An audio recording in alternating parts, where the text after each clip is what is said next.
Good evening, everyone. My name is Myroshnychenko, and on behalf of my fellow executive committee members from the Labour Foreign Policy Group, I would like to welcome you all to tonight's event.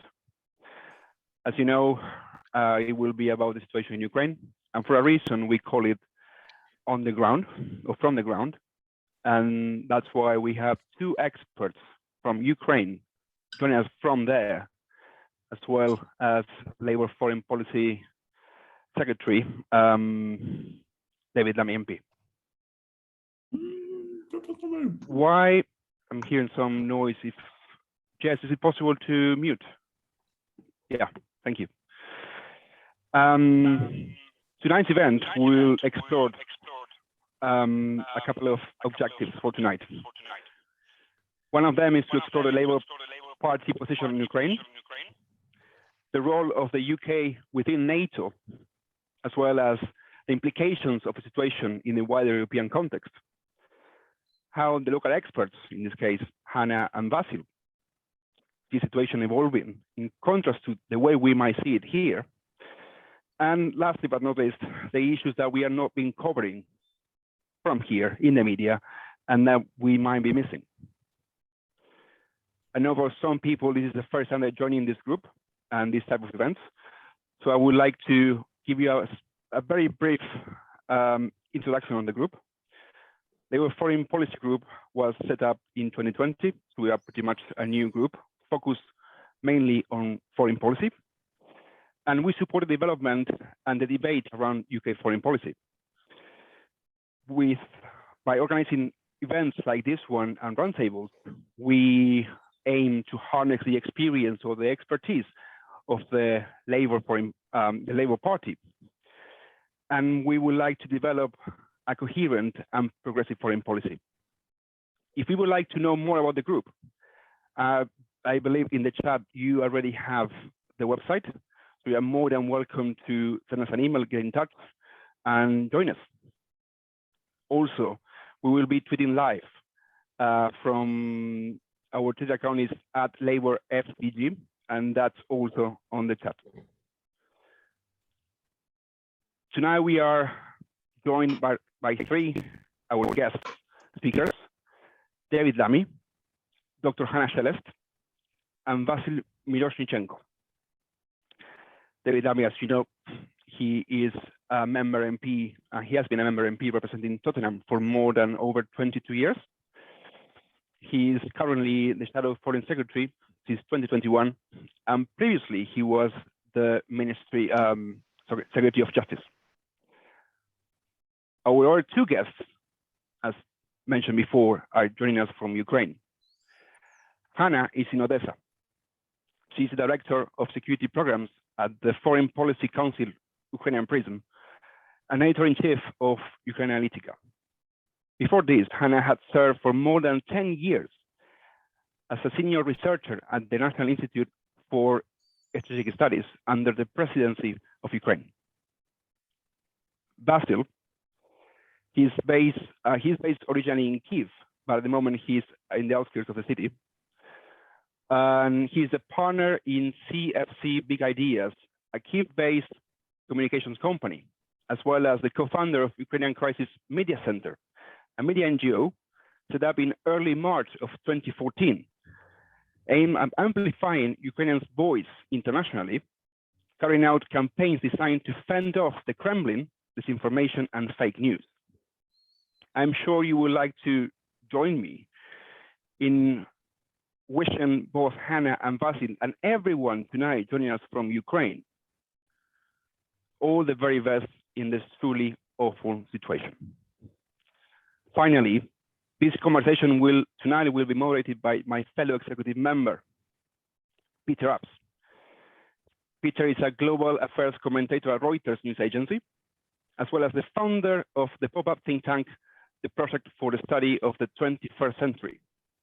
And also as well, because he has a lot of time, apparently, a British Army reservist. Peter, that's all. Over to you. Fantastic. Thank you very much, Emmanuel. As Emmanuel said, I'm primarily a journalist. I've been reporting on global affairs since the early part of the century. And I have to say, I think, as you probably noticed, David has just had to shoot off to a division. We'll be back in a second. What's happening in Ukraine is, I mean, one of the biggest, nastiest, and most unpleasant things to happen to Europe in any of our lifetimes, but not just that. I mean, indeed, my parents' lifetime as well. You have to go back until the Battle of Berlin, the fall of Berlin in 1945, to see this level of massed combat power being used in Europe. We've seen the only two conflicts in Europe that would come close to this in any form of casualties or damage or human suffering would be the Balkan or Chechen wars. And we have to remember we're still less than 3 weeks into this conflict. So, it's very hard to tell how many people have been killed. The one sort of solid figure we have is the number of people displaced, which is obviously 2.5 million, an enormous number of people to move in a very short period of time. I want to start with Vasyl. I mean, how much of a shock has this been to Europe, the people of Ukraine, and at this stage, sort of 3 weeks into the war, what does it feel like the broader implications are turning out to be?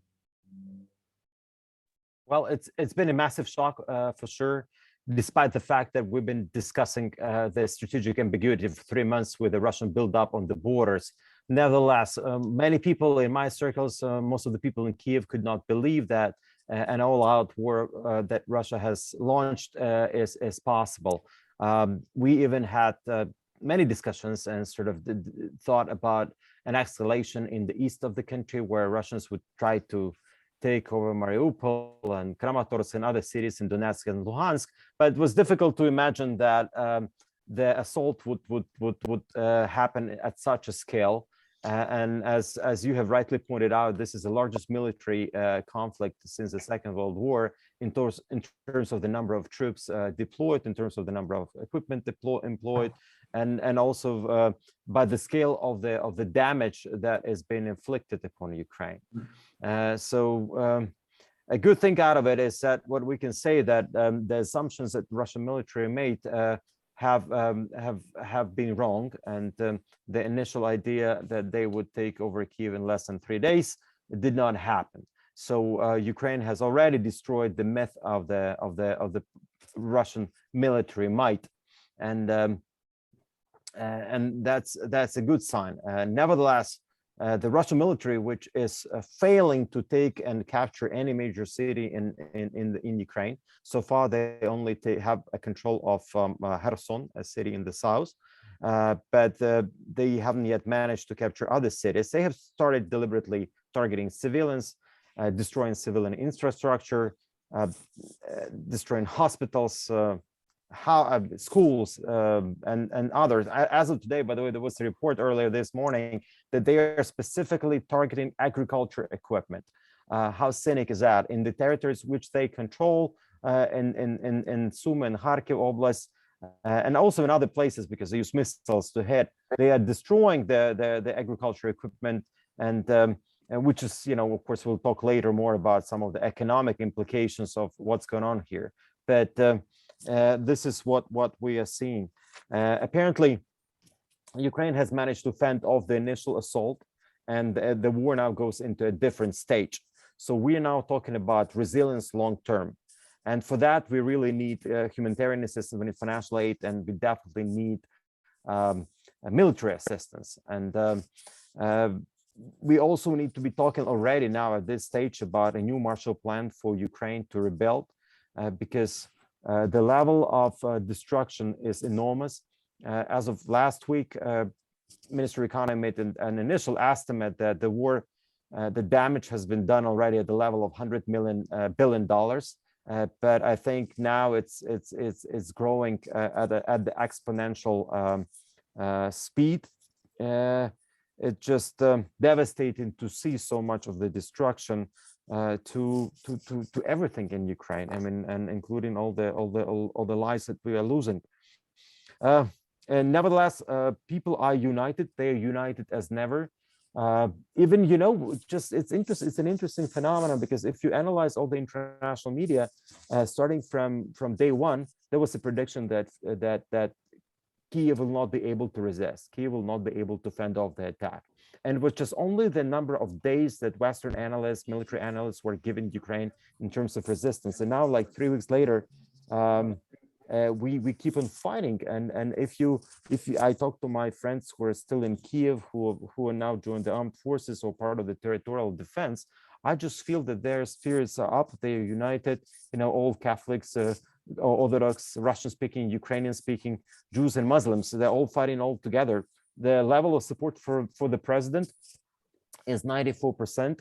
It's phenomenal. If you look to where we were just 2 months ago, and people have joined all this total resistance. You've definitely seen this footage of farmers stealing tanks, of actually people driving cars and throwing Molotov cocktails at the APCs. So you can feel this unity and this this willingness to defend the country, which is extremely strong. And this is what Putin has definitely underestimated.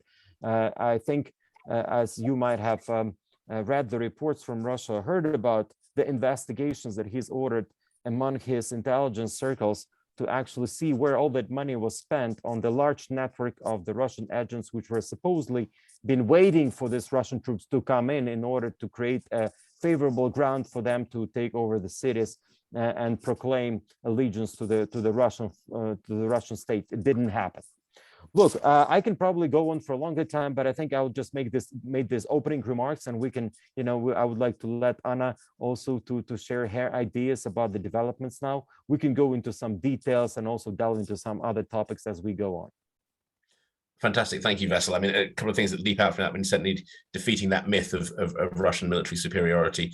The agricultural issue, I mean, not just an issue for Ukraine, but also the world. Ukraine's one of the largest grain producers in the world. Any long-term damage to Ukrainian grain production, or indeed Ukrainian grain exports out through Kherson and Odessa, is going to have third and fourth order effects, in the Middle East and Africa, that will go beyond what we're currently seeing in Ukraine. And yes, I think one of the questions that people have asked for a long time is, would Western democracies fight? And I think one of the bets that Vladimir Putin and those alongside him have made is that they would not, that they would be weak, that they would fall over very quickly. And I think that the lie has been given to that in Ukraine.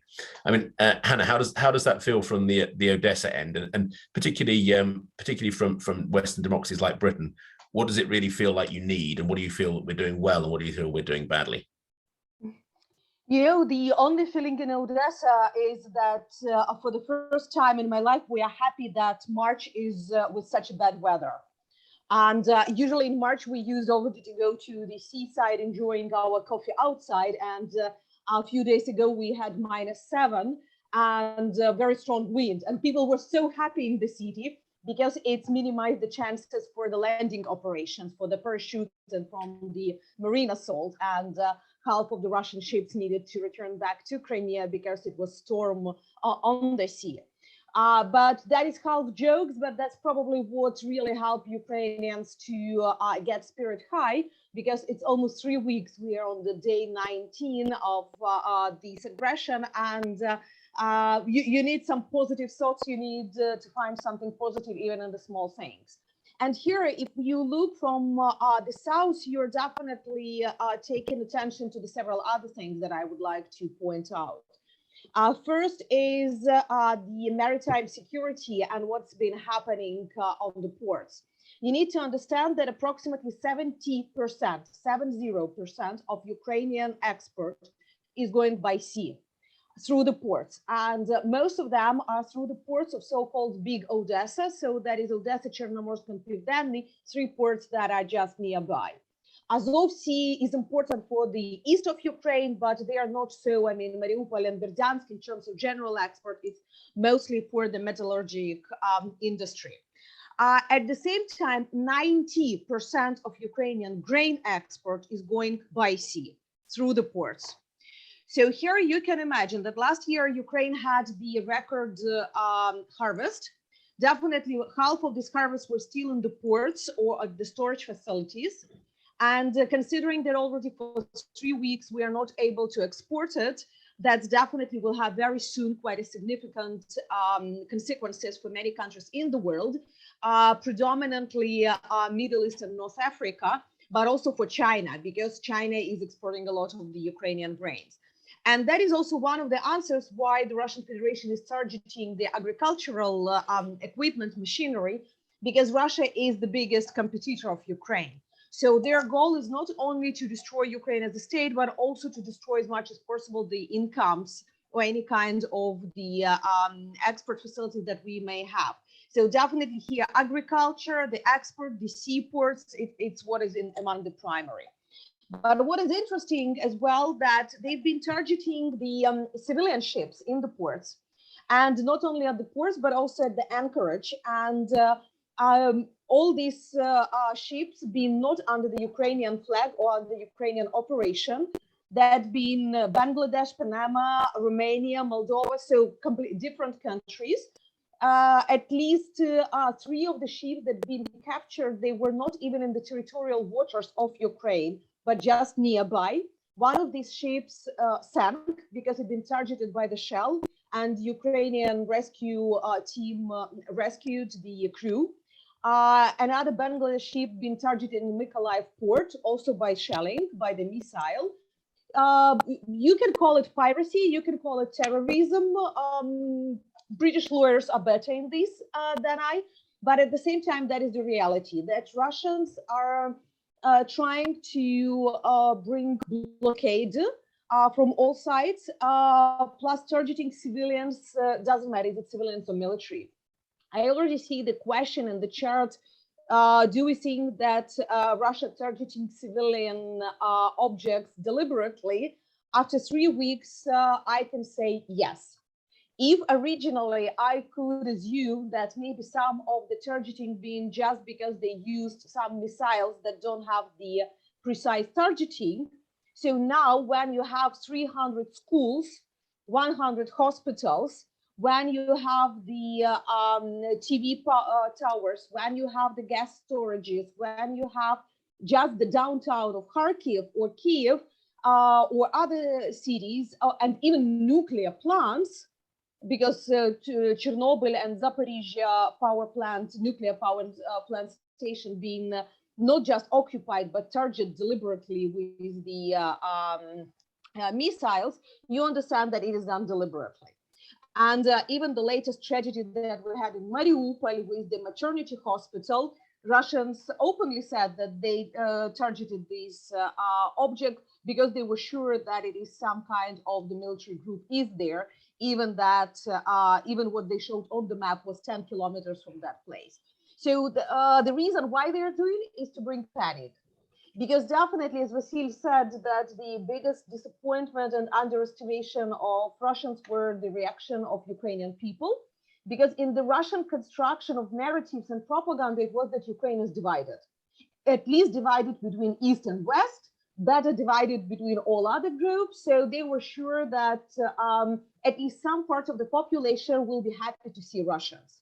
And these memes have been so funny sometimes because just as an anecdote, I remember it was 1 week before the invasion. Suddenly in Odessa publics, like in the local chats and social networks, the gossip started that our mayor, whom Russians considered pro-Russian, bought 1 million roses from Ecuador, and they are now in the port. They've been delivered to the port. These roses he needed to greet Russian soldiers when they come to Odessa. The issue is that these roses definitely been in the port, not ordered by mayor, but by the company, because it was for 8th of March, for the Women's Day, that is widely celebrated in Ukraine. But they've been trying to put all these narratives, trying to show that certain mayors, especially on the south, on the east, will be greeting the Russians without any fight, that it will be the full surrender. And now you see the completely different situation happening, not only in the north, but also on the south. You see that people in Kherson are coming to demonstrations with Ukrainian flags, despite being occupied. Mykolaiv is fighting, and Odessa is preparing, covering all our historical heritage, architecture, and mining the beaches. So even that we don't have, like all the beaches are for the resorts, but now they have in mind to prevent the assault from the sea. But also we have Transnistria on our western border, another separatist district controlled by the Russian Federation with 1,500 soldiers being there with very old equipment, but still. And that brings additional nervos for the population here, at least on the south. What can be done? Because Peter asked, like, what is expected? I would say that the assistance that Ukraine is needed can be divided into two groups. One is the immediate needs. And these immediate needs, on the one hand, are military. You can't imagine how seriously, positively affected the delivery to Ukraine just before the invasion of the British NLAW, the anti-tank ammunition. It demonstrated quite a good success on the battlefield, and such things, that's what Ukraine needs: anti-missiles, anti-tank equipment, especially everything that can protect us from the air defense systems and anti-missile systems.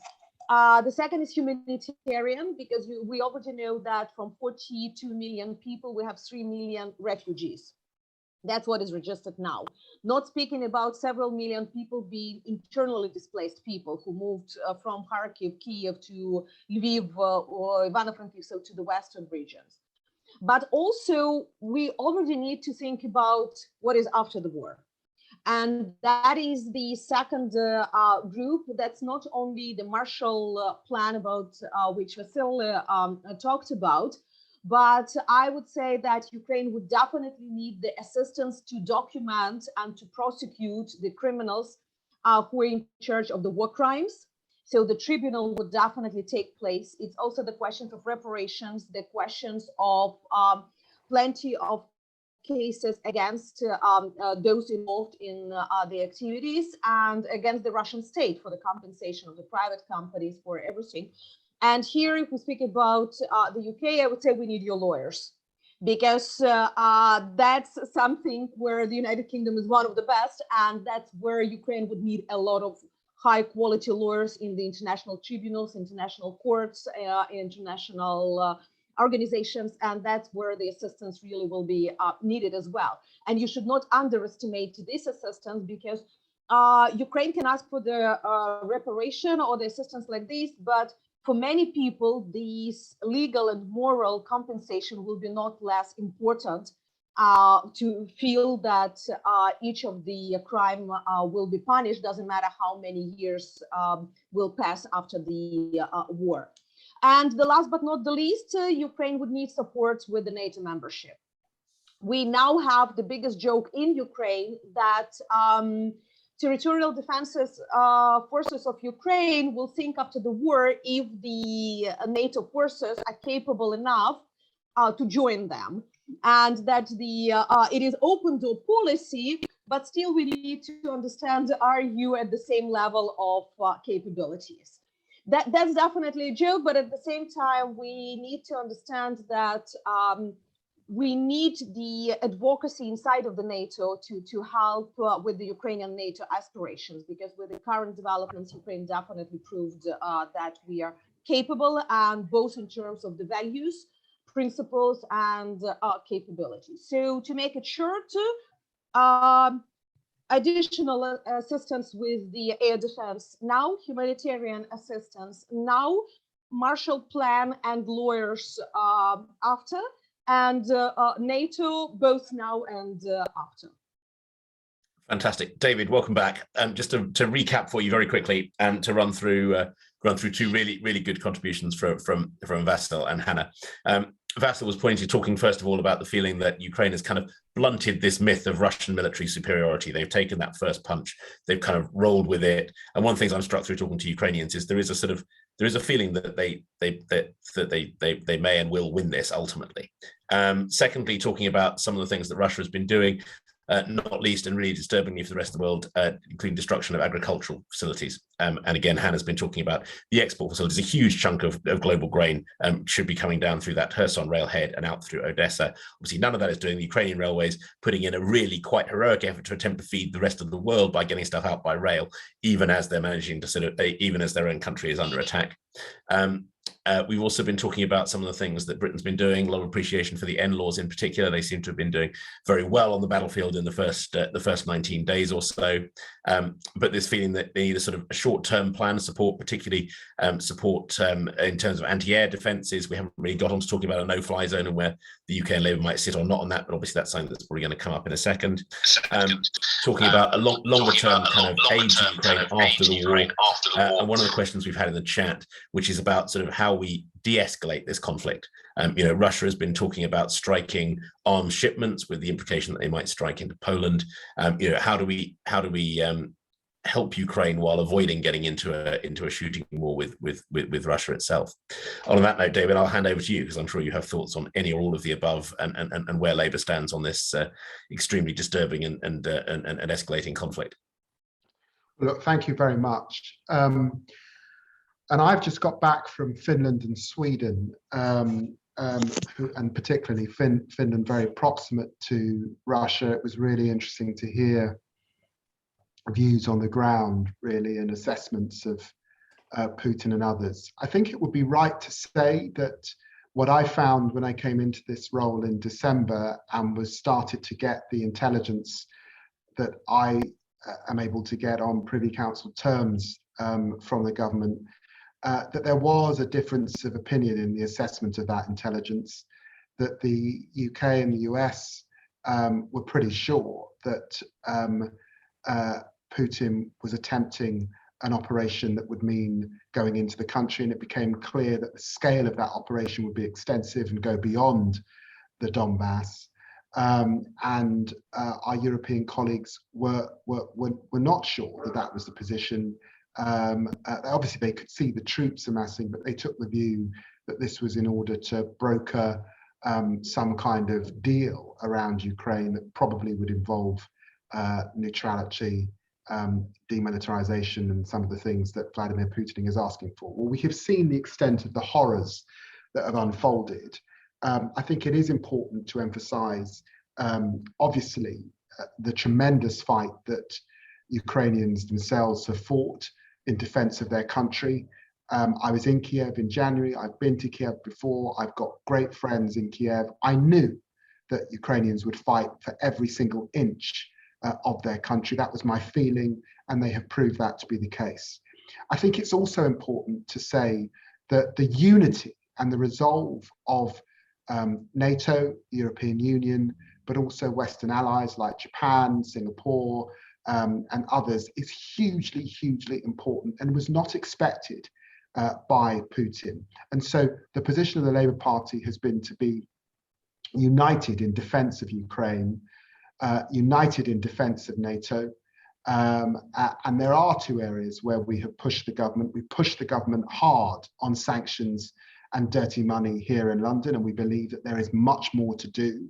And a lot of, the naming of the Duma last week, the increase in the oligarchs, including Abramovich, is largely in part because we have been pushing for such a long time, accelerating the economic crime bill here in the UK. But there are other industries. One, we want to see tough sanctions on Belarus. It's important to recognize their position in all of this and what Lukashenko has playing puppet effectively to Putin.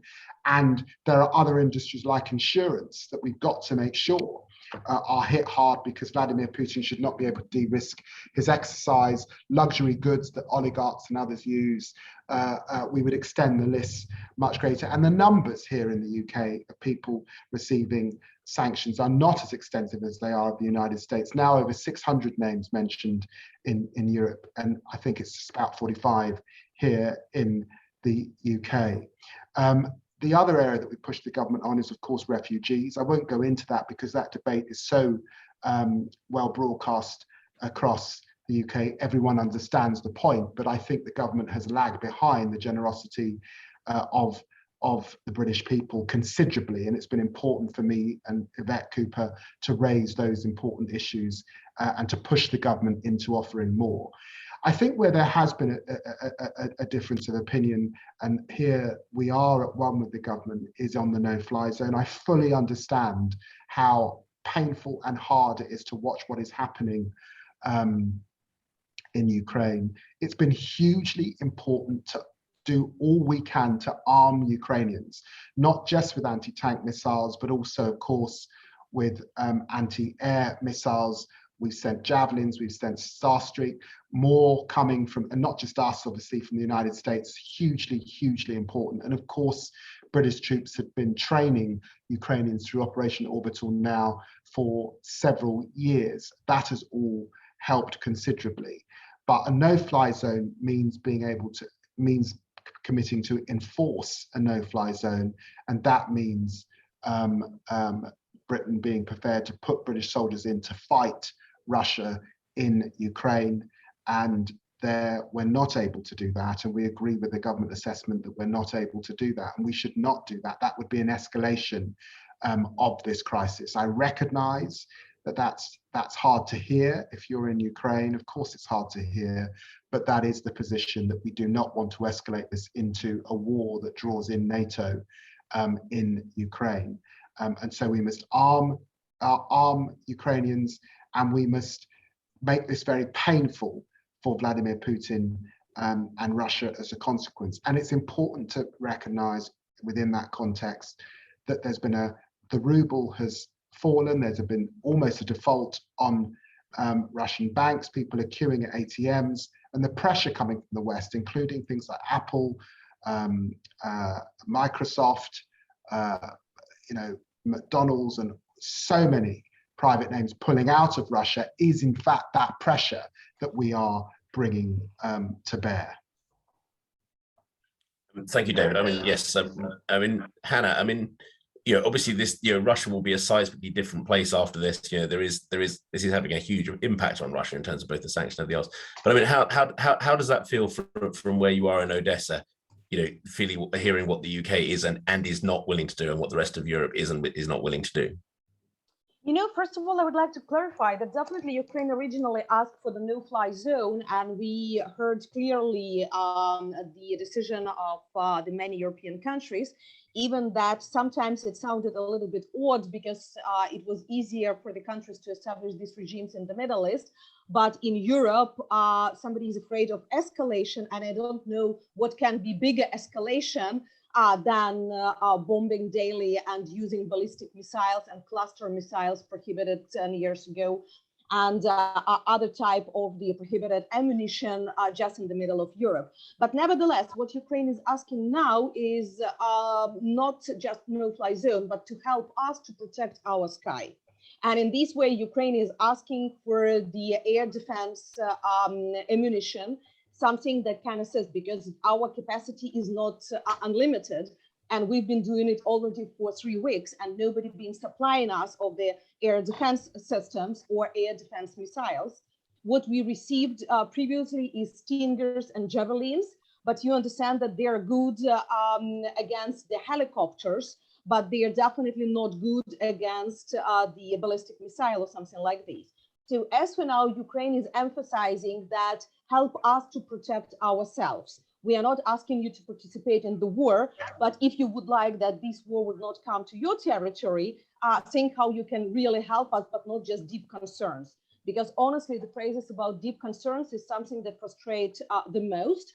Now we hear more and more negative about all these blue and yellow buildings. It was nice at the very first days, but now when you understand that money is spent for these yellow and blue instead of what is really needed on the ground, that looks a little bit strange. Maybe I'm a little bit emotional with this phrase, but that's how most of the people are feeling here. And also, what I'm talking about Odessa, that's the same feelings, because my team is now in different cities, and part of my team are being closed in Chernihiv when all these heavy shelling been happening. And I've been talking with my financial director when her house being burned by one of the shells in the middle of the night. So exactly, we've been talking in the moment when this happened. And people can tell you from all other parts of the town completely the same feelings about what is happening now. It's not the separation. Do you know what I also thought about, like, if we down earth to the United Kingdom, where Ukraine may also need some assistance, it is the Commonwealth. That is the our additional hidden forces of what the United Kingdom has, that the strong connections with the Commonwealth. And nations are now trying to escape sanctions. They're looking for the small places where they can either withdraw their money or their property, like yachts, for example, or other types where they can hide. We see that is already happening. And here, the small nations of the Commonwealth can be ideal places. And we already see that some of the Russian yachts traveled exactly to these places. And even in the relations with India, because India now is quite a big problem for Ukraine, and they're trying to be neutral, or in their media, it is very strong Russian narratives. So even with such big countries. And that's probably where not each voice in the United Nations value. There, luckily, we had 141 countries vote in support of Ukrainian resolution. But as we are talking now about money, the money and people that are supporting Mr. Putin, so we need to think not only about property in London that we all knew before, but we also need to think about these loopholes and how the Russian oligarchs would now try to escape and to save their property, their wealth, and because of these, say that they're not responsible for Mr. Putin. Because it's really funny what is happening now in the Russian Federation. Everybody is trying to blame the Kremlin. Few people like Shoigu, Lavrov, and Putin. All others are not guilty. So just 2 weeks ago, experts been publishing articles supporting the idea that NATO expansion is the reason for aggression. Now they suddenly are poor guys and girls. Kids of the Russian ministers whose kids are perfectly living now in France, in the UK, in the US, many of them having residence permit or even citizenship.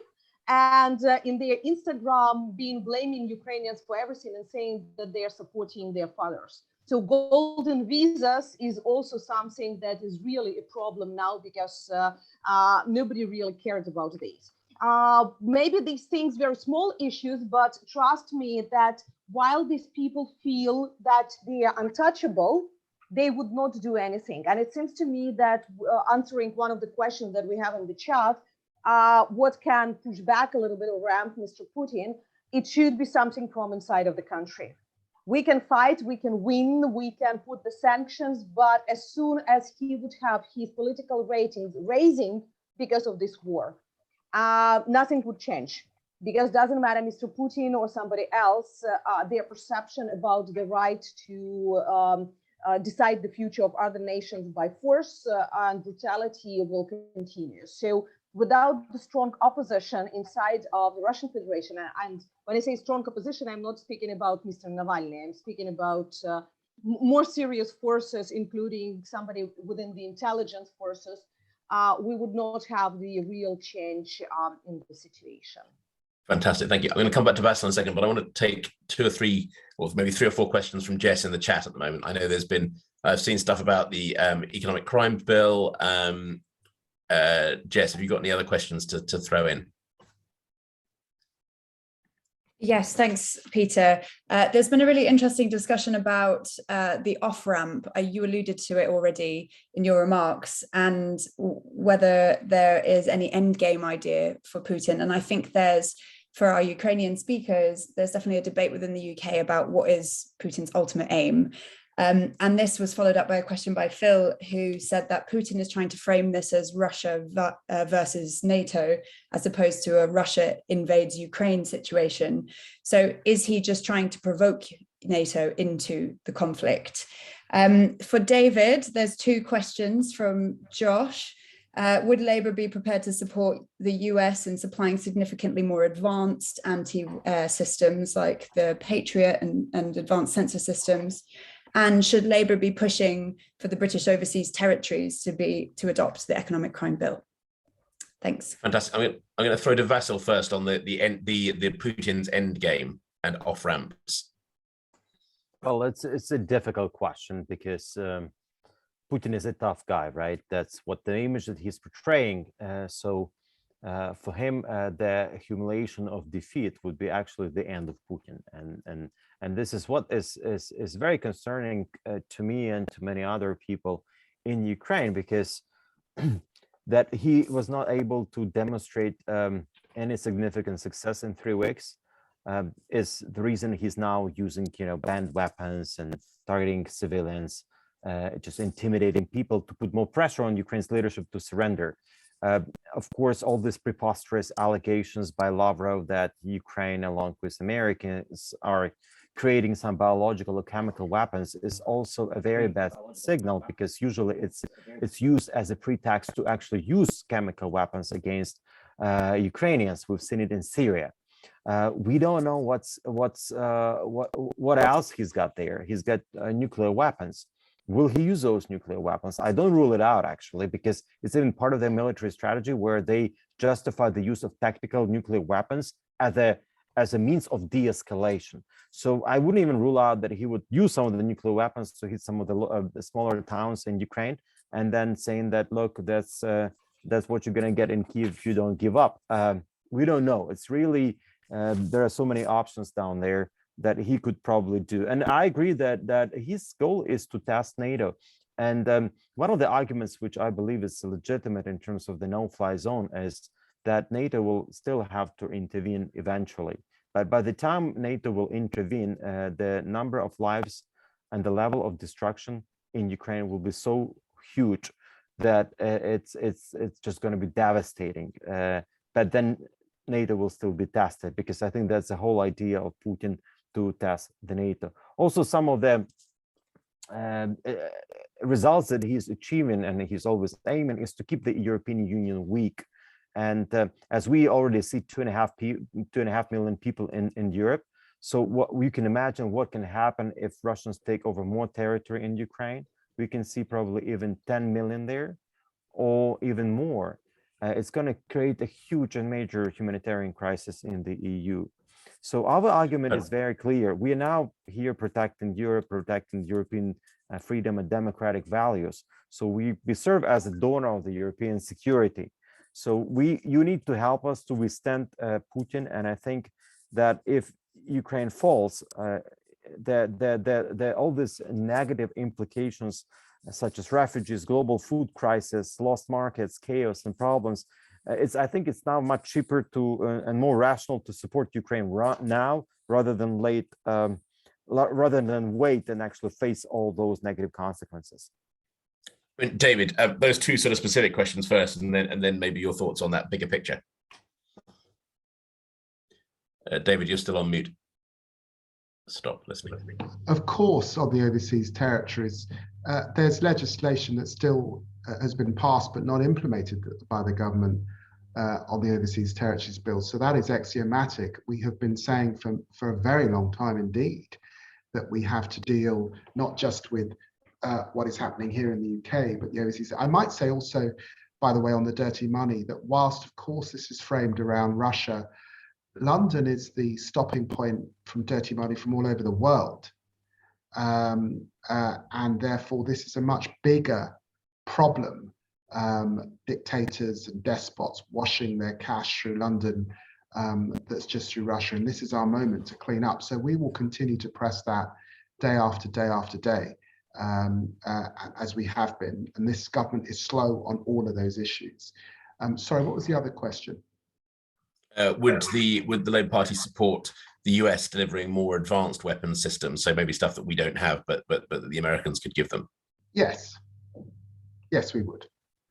That's why we supported the Starstreak that we've just given them. But there's more that the US can assist with, of course, and we would support that. Fantastic. I see we've had a couple of questions on the EU. I mean, to what extent should the UK be part of the EU effort? Because we've seen an unusual degree of EU unity on tackling Ukraine in terms of delivering their own lethal aid and taking things forward.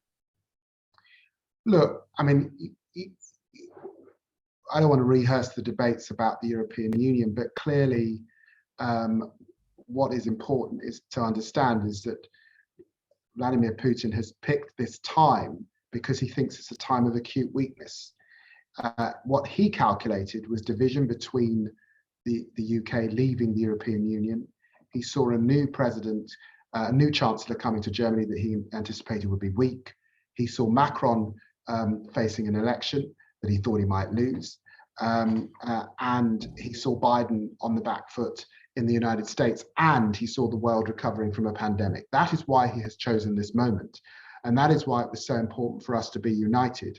And I don't want to make cheap partisan points from the government on that issue of unity.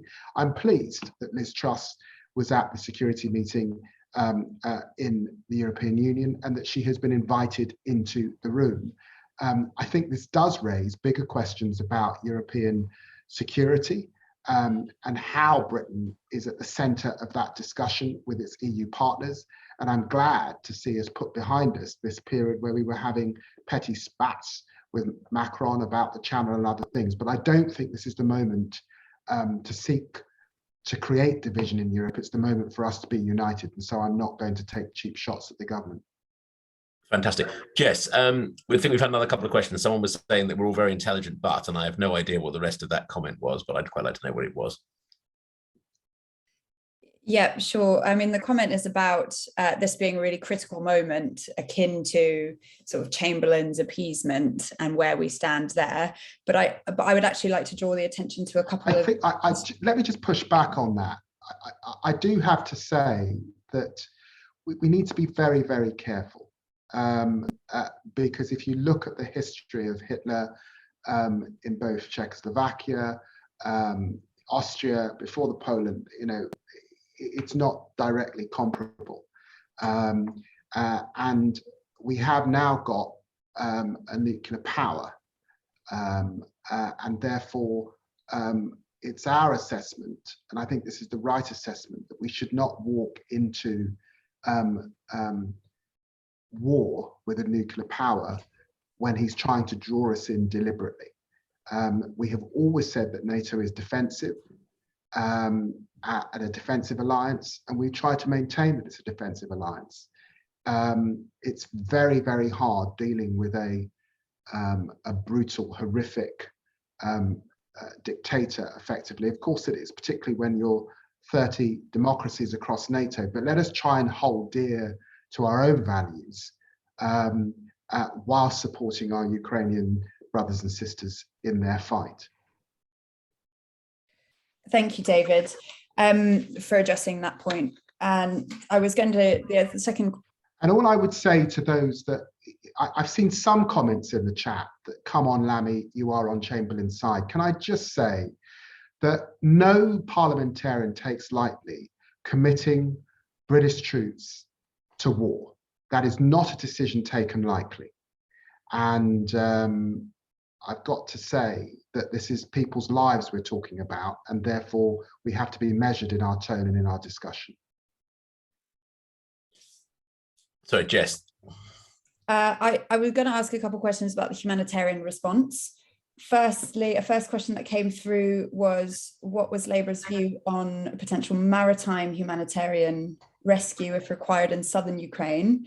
Maybe asking the government about this. And the second was, how can we really harness the public's interest and sympathy for this at the minute in the UK?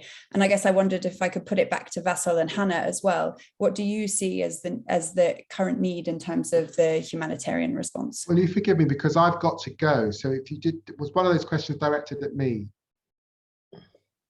It was more broad point about Labour's view on what humanitarian interventions we might be. Oh, we want proper humanitarian corridors so people can exit the country that are not bombed. And what we've seen is Putin not being, even in times of war, you allow humanitarian corridors where people can leave effectively, and that has not been honoured. We saw that Mariupol, we're continuing to see it across the country. I met with the Romanians today to talk about the Black Sea. I'll be talking with the Turks later on to talk about the Black Sea, because that is an important part of how we assist people. Clearly the practicalities is not down to Labour, we're in opposition. but it is our job to press the government where we can. But I want to be properly informed about the countries that circle the Black Sea, and particularly Turkey and Romania, who have some sense of what's going on and what relief can be offered to people. Fantastic, David. Thank you very much. That's been hugely appreciated. I just wanted to ask Hanna very quickly. I mean, you know, if Odessa does get encircled in the same way that some of these other places have, what realistically can the outside world do to help? You know, honestly, I don't believe in the maritime evacuation, just technically, because currently Russian ships are blocked completely the entrance to the Odessa harbor. They started doing it by occupying these mini islands on the very first day and stationing their ships. So as for now, any of the foreign military, especially ship or even civilian that would come, most probably being targeted. And knowing the practice, how Russians operated in 2008 in Georgia, they definitely would not allow it even under the pretext that that is humanitarian. They will be sure that it is some military equipment or wherever is coming, or some soldiers. Why I'm ensuring this? Because you see how we cannot evacuate people from Mariupol.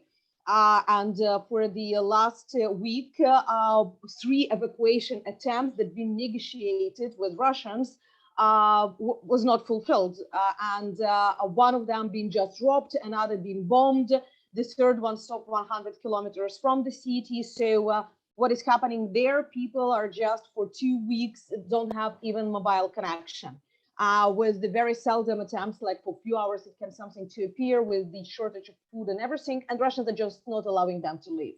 So in this, and they have both the sea exit, yep, and they have the land, but no, it's just not allowed. And that's why I don't believe that anything like this will happen over here. But still, in terms of the humanitarian assistance, now we need to think how many of the refugees are in Poland and in Moldova. And these countries really cannot accept more, because we already, in Moldova, almost 10% of population is Ukrainian refugees. It's a very small country, and they have 100,000 people there with all their capacities. In Poland, if I'm not mistaken, the numbers were more than 1 million people of refugees there. So that's definitely, these countries are just not able to accept more. And we need to think about the both material assistance to the refugees that already escaped, but also the practical, like where they can move. And that's becoming very difficult as for now, because we don't know for how long they need to move. It's not that people would like to escape as from Syria forever. People really would like to return back as soon as possible. The only question is that nobody can reply when this happens, as for now, when it will be safe for return back. That's why. Fantastic. Thank you, Hanna. Vasyl, I mean, to throw those questions, I mean, it's a great thing we can give it to David Lammy. I think his interventions have been fantastic. I mean, chemical weapons use, tactical nuclear weapons use. What would or could the response be from the West and countries like the UK? Look, naturally, if we cannot get boots on the ground, what we would like to have is of course sophisticated, air defense system that we can protect ourselves. But we need it now, because it's going to be too late. The country is very big. We have logistical issues. Getting all this into the country takes time. Delivering that to the front lines takes even more time. We're a large country, and delivered from the western border to the eastern front lines to the capital takes time. The roads right now are congested. Also, Russians have threatened that they may actually attack some of those convoys coming from the west. There was a significant escalation yesterday. There was a Russian Russian airstrike on the International Peacekeeping and Security Center near Lviv, which is only 20 kilometers from the Polish border. Over 30 missiles were targeting the place. 8 made it to the target. 35 people dead, 140 wounded. We understand that the level of damage could be even higher if we couldn't,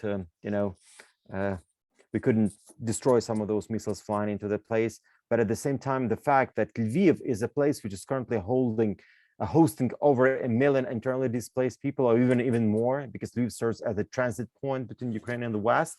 It's definitely a very worrying sign, because some of those missiles could have flown into the Lviv city and would cause huge losses. But what could be done on a humanitarian side? Apparently, it was already mentioned by David Lammy on the British visa policy.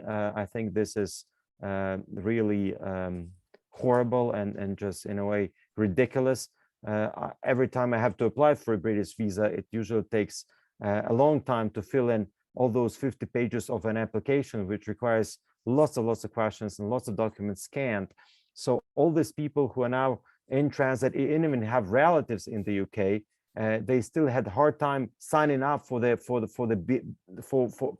interview and for the biometrics to be given. And as I understand, as of today, only 4,000 visas were actually granted to those people. So I think that needs to be reversed. There has to be a simplified procedure of actually lifting visas even temporarily, having people fill in all the documents when they make it to the UK, because otherwise Poland is now already bursting. They cannot take more people. People still have a hard time getting to other countries like Germany and France and others. But yes, if there is an opportunity to take more people in Britain, do it. We need Labour to push Conservatives to get it done as fast as possible, because the level of and the number of people who are coming, they need to be dispersed within Europe overall. Well, thank you very much. I mean, I think it's been we've managed to get a remarkable amount through a remarkable amount in an hour. Huge thanks to Hanna and Vasyl. I mean, I think you don't need telling this. I think you know this, but I mean, the rest of the world is watching Ukraine in shock and horror and with an enormous degree of admiration. It is frankly remarkable to see a 21st century democracy that does things like build apps and has think tanks and is incredibly recognizable to all of us across the rest of Europe and the Western world, suddenly on the receiving end of such incredible force and danger and threat, and managing to stand up for itself with remarkable kind of both tactical and strategic skill, but also just remarkable resilience from everyday people. I mean, there is a huge amount of admiration for the country in general. I think the two of you on this call for doing what you're doing under incredibly difficult circumstances. Huge thanks. Obviously, he's now left, but to David Lammy, who I think has engaged very wholeheartedly and openly with a bunch of questions. It's not an easy thing being a parliamentarian, being on a call with people in places like Odessa who would like stuff that Labour Party maybe doesn't feel able to give. I think it's been a really excellent discussion. Also, huge thanks to our 60+ participants who have, I think, by and large, also really kept up a really good quality of discussion, and I think also in a spirit of support and empathy with Ukraine, and also of intellectual challenge and working on what is an incredibly difficult issue. I mean, one of the most serious challenges our world has faced in a very long time. I mean, one of the things that it's kind of encapsulated for me is, I mean, there's a huge short-term challenge, longer-term challenges, enormous challenges on making energy work, food security. I mean, this speaks to a whole bunch of the challenges that we thought we had before this: creeping authoritarianism, global human rights crisis. All of those are exemplified and amplified and accelerated by what's been happening in Ukraine. So thank you very much. I'm going to hand back to Jess to close out if she's got any further thoughts. But thank you hugely, all of you. Very good luck, and thank you for an excellent discussion, Jess. Thank you, Peter, and thank you, Hanna and Vasyl, for spending your evening with us today. And sharing your views and thoughts on this really important topic. Everybody who's joined us today, thank you for your interest in Labour Foreign Policy Group in this particular issue. We are in the process of setting up a new working group focused on Russia, which Peter will be very heavily involved in, particularly looking at European security in the context, but also there have been a number of really great questions that have come up that I hope we can cover in the course of that working group as well. All that activity will be really member-led, so I would encourage you, if you are a member of LFPG, to please join that group, get a little bit more involved in the type of work that we do and put out there. If you haven't yet heard about it, feel free, please, to email labourforeignpolicygroup@gmail.com to express an interest in that, and members of our exec will connect you all up. But without, we've gone a little bit over time. So again, thank you to our speakers. Thank you, Peter, for moderating. Thank you, Manu, for introducing. And we hope to see you all again at another event very soon. Thank you. Have a good evening. Thank you very much. Good night, all. Thank you. Bye-bye.